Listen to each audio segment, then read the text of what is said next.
Hello friends, आपका एक बार फिर आपके चैनल हिंदोदय में स्वागत है।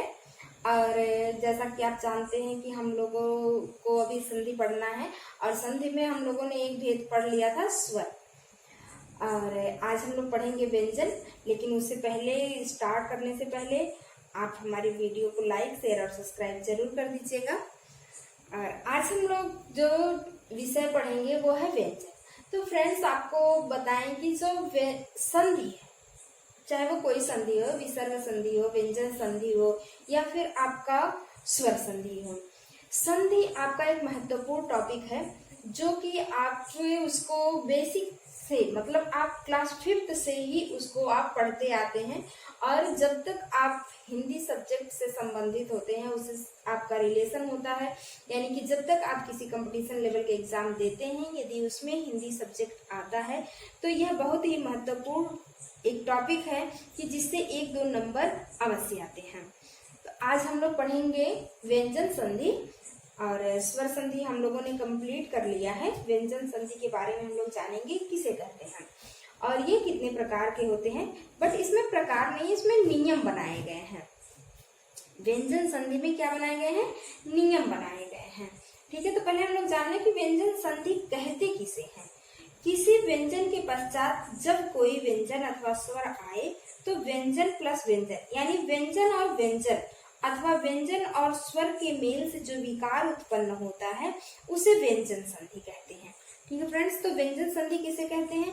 यानी कि जो व्यंजन है उसके बाद यदि कोई स्वर आए या व्यंजन आए तो उन दोनों से या तो स्वर आए या तो व्यंजन आए, लेकिन पहले शब्द में उसका अंतिम वर्ण व्यंजन होना चाहिए।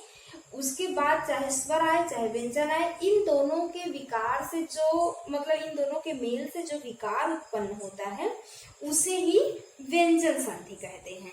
ठीक है, तो पहला हमारा नियम है जो कि यहाँ पर लिखा हुआ आप देख सकते हैं। तो इसमें नियम बनाए गए हैं, कम से कम हम लोग 10 नियम जरूर पढ़ेंगे। बहुत सारे नियम होते हैं इसके। इसमें पहला नियम है, यदि क च ट त प कचटतप के बाद य र ल व ह या कोई स्वर आता है तो उसके स्थान पर, यानी पहले वर्ड के जो पहला वर्ड होता है, जैसे यहाँ पर क है, च है, ये वर्ग का है, वर्ग का पहला अक्षर है। अब आप सोचेंगे कि वर्ग किसे कहते हैं? तो फ्रेंड्स, आपको पता होगा कि वर्ग 5 होते हैं। हिंदी में व्यंजन के जो वर्ग होते हैं वो 5 होते हैं। क वर्ग, च वर्ग, ट वर्ग, त वर्ग, प वर्ग। अब ये क वर्ग में कितने अक्षर होते हैं? क वर्ग में 5 अक्षर होते हैं, क ख ग घ ङ। च वर्ग में 5 अक्षर होते हैं, च छ ज झ ञ। फिर ट वर्ग में 5 अक्षर होते हैं, ट ठ ड ढ ण। फिर त वर्ग में भी 5 अक्षर होते हैं, त थ द ध न। प वर्ग में भी 5 अक्षर होते हैं, प फ ब भ म। अर्थात ये जो कचटतप लिखा हुआ है, ये कचटतप आपके वर्ग का पहला अक्षर है, वर्ग के पहला अक्षर है। और ये पहला अक्षर के बाद देखिए यहाँ पर उदाहरण के रूप में भी लिखा हुआ है, जैसे वा प्लस ईस, यानी कि जो इसका अंतिम अक्षर है, तो अंतिम अक्षर आपका क्या है? अंतिम अक्षर आपका उस वर्ग का पहला अक्षर है। ठीक है, तो इसके बाद चाहे कोई स्वर आता है, स्वर में देखिए वहां पे ई आया हुआ है, फिर घ आया हुआ है, फिर व आया हुआ है।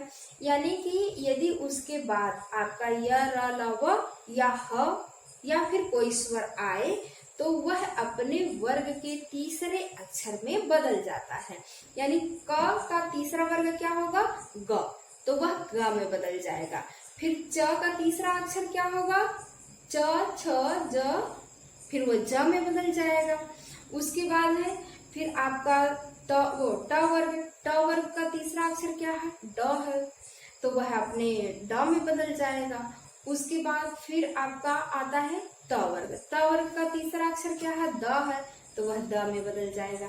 इस तरह वर्ग का पहला अक्षर यदि उसके बाद य र ल व ह या स्वर आए तो वह अपने वर्ग के तीसरे अक्षर में बदल जाता है। उदाहरण के तौर पर हम लोग देखेंगे यहाँ पर, जैसे वाक प्लस ईस क्या हो गया, वागीस, यानी कि क किस में बदल गया, ग में बदल गया। क्यों, क्योंकि क के बाद ई आया हुआ है, स्वर आया हुआ है, तो यह अपने तीसरे वर्ग में बदल गया। उसके बाद है जगत प्लस ईस, तो त वर्ग आया है और त वर्ग में ये तीसरे अक्षर में बदलेगा, तो जगत यानी त किस में बदलेगा, द में बदल जाएगा। तो फ्रेंड्स यहाँ पर देखिए आप, जगदीश हो गया है। ठीक है, उसके बाद है उत प्लस घाटन, तो जो त है वह किस में बदलेगा, द में बदलेगा, तो त द में बदल गया, उद्घाटन। उसके बाद है आपका ऋक प्लस वेद, तो क्या हो गया, ऋग्वेद। उसी तरह है आपका उत्धन, जैसे उत्धन अयन, तो क्या हो गया, उड्डयन, ड में बदल गया। ठीक है, इस तरह आपका ये पहला अक्षर तीसरे अक्षर में बदल जाता है, अपने ही वर्ग के तीसरे अक्षर में बदल जाता है। ठीक है फ्रेंड्स, तो हम लोगों ने पहला नियम समझ लिया। आई होप कि आपको समझ में आ गया होगा। अब हम लोग दूसरा नियम पढ़ते हैं। जब किसी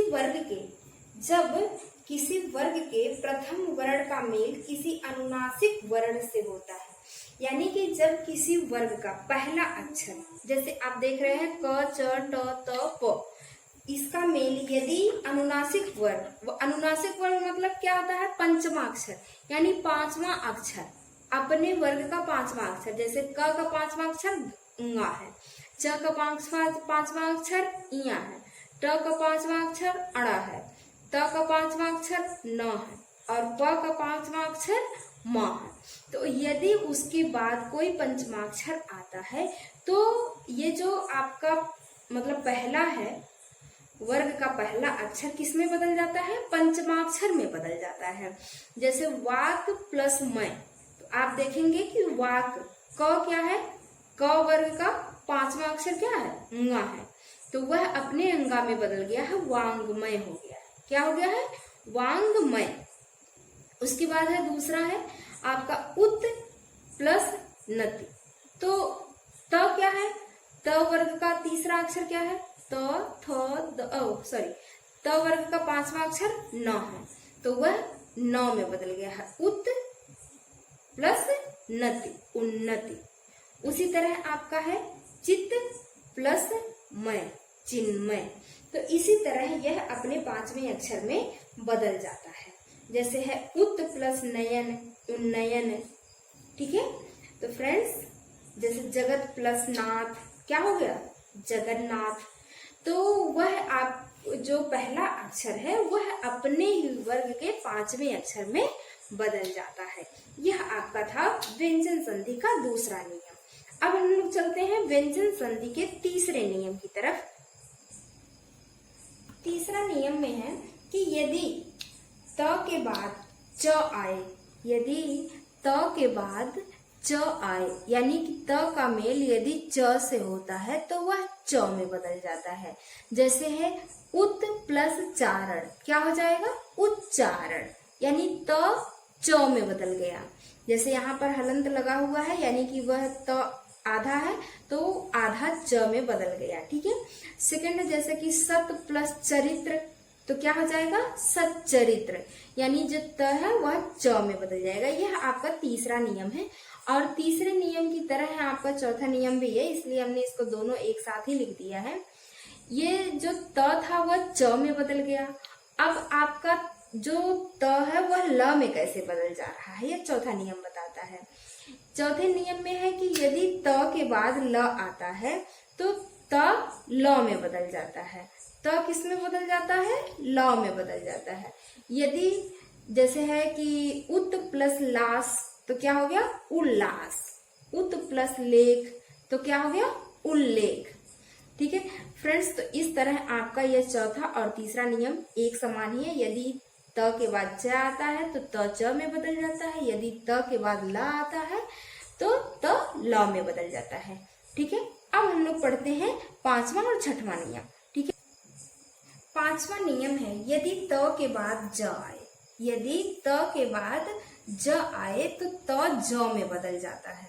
ठीक है फ्रेंड्स, जैसे अभी हम लोगों ने पढ़ा कि त के बाद यदि च आता है तो त ज मतलब उसमें बदल जाएगा, च में बदल जाएगा। यदि त के बाद ला आता है तो त ल में बदल जाता है। यदि त के बाद ज आता है तो त किस में बदल जाता है, ज में बदल जाता है। तो आप देखेंगे यहाँ कि त किसी से भी लड़ रहा है लेकिन वो हार जा रहा है ना।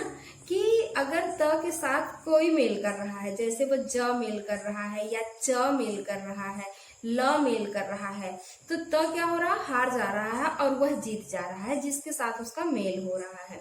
तो आप देखिए जैसे जगत प्लस जननी तो क्या हो जाएगा, जगत जननी। सत प्लस जन क्या हो जाएगा, सज्जन। ठीक है, तो आपका छठा नियम है। हम लोग छठवें नियम की तरफ चलते हैं। छठवां नियम कहता है जब एक तरफ म हो तथा दूसरी तरफ क से ह तक के कोई भी व्यंजन आए। जब आपका एक तरफ म हो और उसके बाद उसका मेल क से लेकर ह तक के किसी भी व्यंजन मतलब से उसका मेल हो तो वह ङ में बदल जाता है, यानी अनुस्वार में बदल जाता है। अनुस्वार, अनुस्वार आप जानते हैं, अनुस्वार की मात्रा बिंदी है, अनुस्वार में बदल जाता है जिसको आप अंग कहते हैं। ठीक है, जैसे अलम प्लस कार तो क्या हो जाएगा, अलंकार। सम प्लस सार तो क्या हो जाएगा, संसार। अगर आपका है सम प्लस वाद तो क्या हो गया, संवाद। उसी तरह है सम प्लस विधान तो संविधान हो जाएगा। अहम प्लस कार तो अहंकार हो जाएगा। स्वयं प्लस भू तो क्या हो जाएगा, स्वयंभू। सम प्लस योग तो हो जाएगा संयोग। इस तरह ये जो म है, यदि उसके बाद कोई भी अक्षर आ रहा है, कोई भी व्यंजन आ रहा है, क से लेकर म ह तक के कोई भी व्यंजन आ रहा हो तो वह अनुस्वार में बदल जाता है। कौन, म। ठीक है फ्रेंड्स, तो आई थिंक आपको समझ में आ गया होगा कि छठा नियम क्या कहता है। ठीक है, आज हम लोग छठे नियम तक पढ़ लिए हैं और आपको बताएं कि जब व्यंजन संधि में इसमें भेद नहीं बल्कि इसके नियम हमें पढ़ने होते हैं। और हम लोगों ने आज 1 से लेकर 6 तक के नियम पढ़ लिए हैं और बाकी जो नियम बचे हैं हम लोग नेक्स्ट वीडियो में पढ़ेंगे। Okay friends, bye, take care. एक बार फिर हम कहते हैं कि आप प्लीज हमारे चैनल को लाइक, शेयर और सब्सक्राइब जरूर कीजिएगा। Okay, thank you.